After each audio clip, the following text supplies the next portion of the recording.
Okay, everyone. So, returning back to uh, topic two in terms of thinking about communication with particular regard to assessment one. So, just to review for you just quickly here and highlight a couple of important points as you move forward into building the work for the various elements for assessment one is particularly around thinking about, okay, as you approach element one, which is about the analysis and the reporting on the methods of effective classroom communication, you need to be thinking about how you're doing that in regards to the focus here. So the focus that you need to have is on whole class instruction or direct instruction.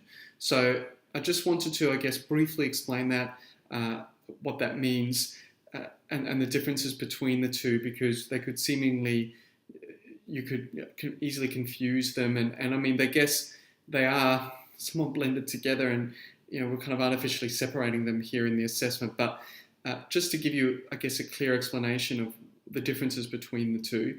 So if you were to think of whole class instruction, so whole class instruction is exactly how it sounds, is that you as the teacher are explaining and instructing some content to the whole group.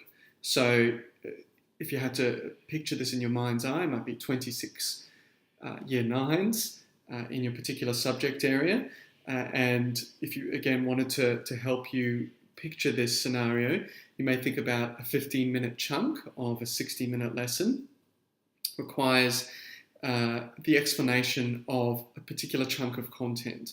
So whatever your subject major is, it's part of the curriculum that needs to be taught in year 9 in our example.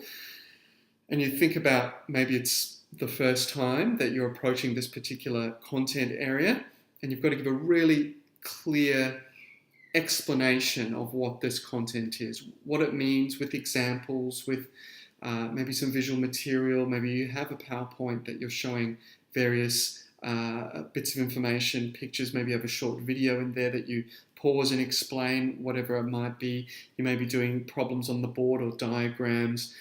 It's really the most stock standard thing you think about when we consider what a teacher does, as I explained in the previous video. So thinking about analysing for yourself what that is and how teachers go about doing it. What does it mean when we communicate effectively in that whole class instruction time?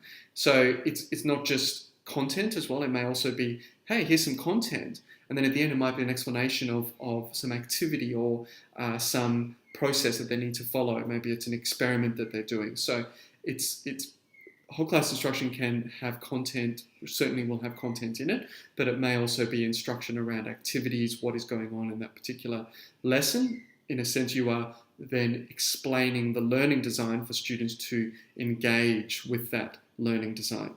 Now, that's whole class instruction. Direct instruction may involve whole class instruction, but is a little bit more specific.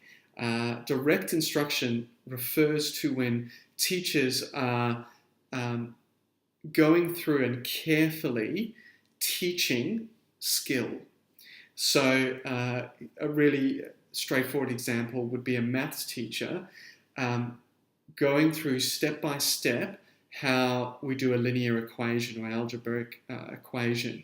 It may be an English teacher explaining a paragraph and how a paragraph is made up and explaining that process for students, or maybe an essay model in which you build an essay or a thesis argument or structure to some piece of writing. It could be a history teacher explaining how we look at a document, how we analyse that document. It could be a drama teacher talking about monologue and demonstrating some of the skills and talking through those skills. So, whatever subject teacher you think about, direct instruction refers to the ways in which a teacher will step by step, and direct instruction always involves step-by-step teaching, step by step clearly work through a skill, or maybe it's a set of skills that work together depending on what's actually being covered. So there's whole class instruction, there's direct instruction, and thinking about the differences between the two, which one you're actually going to focus on. There's no difference in terms of how you're assessed. So it's up to you to think about what you're going to look at, how you use either of those two to effectively communicate using non-verbal and verbal forms of effective communication, as I was talking to in the last video, and as your materials, your readings refer to for this topic. So I just wanted to then move quickly over to bottom of page 172 and onto page 173. And there's a section on explaining. Now, both of those two avenues that you may take, whole class instruction versus direct instruction, involve some element of explaining. So I just wanted to talk about that for a little bit here in this video. So the authors state from the very outset, they refer to you, they talk to you in a way, and they say, newly appointed teachers and student teachers often have difficulty in presenting clear explanations to their respective classes. So whether you're explaining some bit of content and a bit of activity that needs to be done, or you're explaining the skill and working through that and the steps involved. And certainly when I go and I watch student teachers on their pracs. I used to do supervisions of student teachers as a university supervisor, assessing.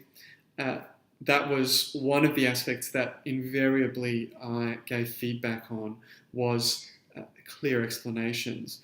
And sometimes I would coach and encourage student teachers to actually, as I was referring to in the previous video, move into a more naturalistic or warmer style of communicating. That I found student teachers, although they were getting the nuts and bolts right, they were clearly explaining something. It was far too businesslike.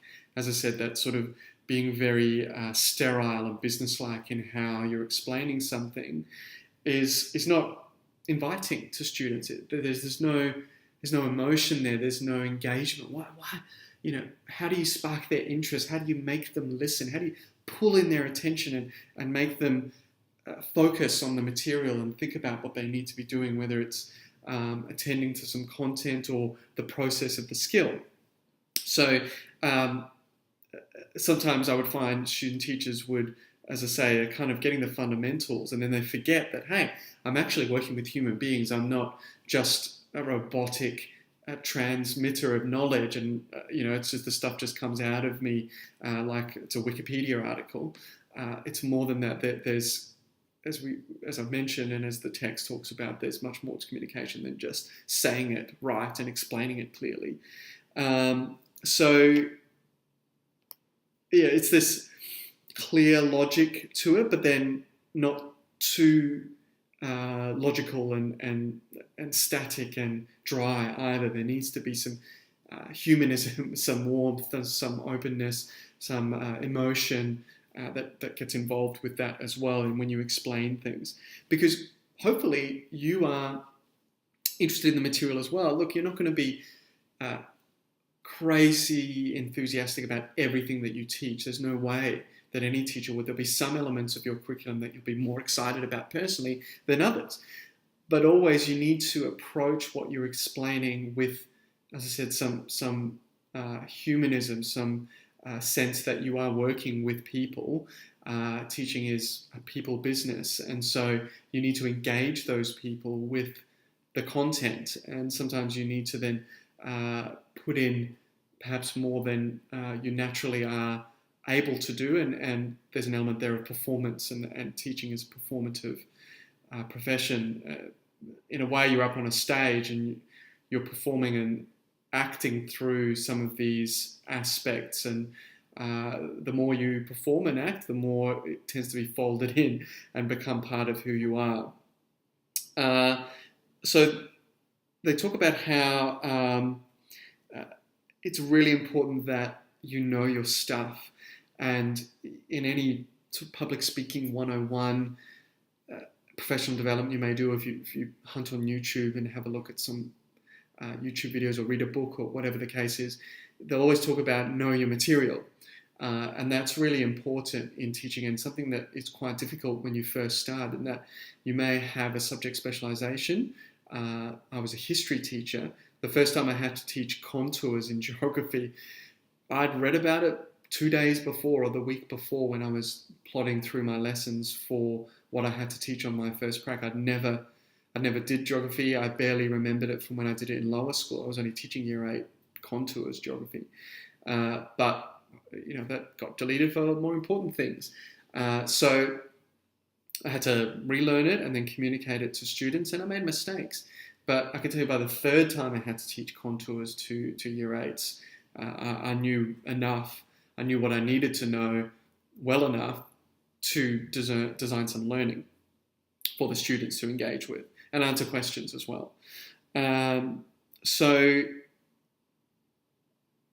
want to make sure I'm covering everything about this explanation. So they also talk about questioning, and that's really critical when you start out. Sometimes posing questions at the beginning is just as important as posing questions at the end. Certainly if you're wanting to consider what your learners already know, and that's one aspect of when you go out and practice this for your assessment. What do your learners know already? I mean, you don't want to be going over things that they're very familiar with, because then there's no learning there, is there? So there might be an element of questioning, posing questions that will facilitate your explanation and thus your teaching of those learners. So in regards to then that practical exercise, you need to be thinking about looking at that 15-minute chunk of your explanation to a group of learners, however many that may be. I would say certainly around 3 is a good number, but more is better. But if you can only collect 2 or 3, that is okay, because you need to be thinking about using the explanation or your direct instruction of a skill, focusing on a content area, a topic that you're able to explain or teach, that has some concepts in it, that requires some breaking down, that well, and this is really critical. You may think, okay, I'm going to learn something new and that's going to help me down the line here. I would say with this first initial foray into communication with a group of learners, think about really communicating something that you know well, that helps you facilitate a naturalistic style of communication. The more you know your material, the more you know your stuff, the deeper that knowledge is within you, your long-term memory, the things that you've gone over multiple times, whether it's in a work situation or just an interest, a hobby you may have, or something that you're very passionate about, a real strength of yours, something that comes easily to you. Any of those aspects of the school curriculum you may look at is where you need to be headed towards in terms of thinking about how you're planning this assessment.